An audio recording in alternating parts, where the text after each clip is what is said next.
Bangladesh nationalist party के प्रमुख तारिक रहमान 17 फरवरी को प्रधानमंत्री पद की शपथ लेने जा रहे हैं।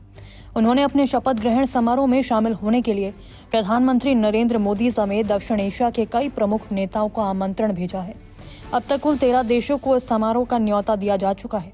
चुनाव परिणाम घोषित होने के बाद प्रधानमंत्री नरेंद्र मोदी ने बीएनपी को जीत की बधाई दी। इसके जवाब में तारिक रहमान ने भारत का आभार व्यक्त करते हुए दोनों देशों के बीच मजबूत और सकारात्मक संबंधों की उम्मीद जताई। ढाका में होने वाले इस समारोह के लिए प्रधानमंत्री मोदी को औपचारिक निमंत्रण भी भेजा गया। हालांकि 17 फरवरी को प्रधानमंत्री मोदी का मुंबई में फ्रांस के राष्ट्रपति इमैनुअल मैक्रों के साथ पहले से निर्धारित द्विपक्षीय बैठक का कार्यक्रम है, जिसके चलते उनके ढाका जाने की संभावना कम मानी जा रही है। सूत्रों के मुताबिक उनकी जगह विदेश मंत्री डॉक्टर एस जयशंकर या फिर उपराष्ट्रपति राधाकृष्णन भारत का प्रतिनिधित्व कर सकते हैं। चूंकि प्रधानमंत्री पहले ये तय कार्यक्रमों में व्यस्त रहेंगे, इसलिए विदेश मंत्री के शामिल होने की संभावना ज्यादा बताई जा रही है।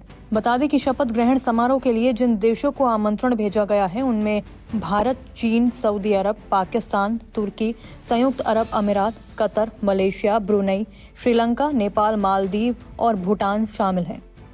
चुनाव में जीत के बाद तारिक रहमान ने स्पष्ट किया कि उनकी सरकार की विदेश नीति पूरी तरह बांग्लादेश और उसके नागरिकों के हितों को प्राथमिकता देगी। भारत के साथ संबंधों पर पूछे गए सवाल के जवाब में उन्होंने कहा कि विदेश नीति का निर्धारण राष्ट्रीय हितों के आधार पर किया जाएगा और बांग्लादेशी जनता के हित सर्वोपरि होंगे। रहमान के करीबी सहयोगी और अंतर्राष्ट्रीय मामलों के प्रभारी हुमायूं कबीर ने कहा कि नई सरकार भारत के साथ लोगों के बीच संपर्क और सहयोग को मजबूत बनाना चाहती है। भविष्य में संबंध सिर्फ सीमित दायरे तक नहीं रहेंगे, बल्कि व्यापार, निवेश और सामाजिक संबंधों के जरिए उन्हें और व्यापक बनाया जाएगा। नई सरकार संतुलित और समावेशी विदेश नीति अपनाने की इच्छुक है।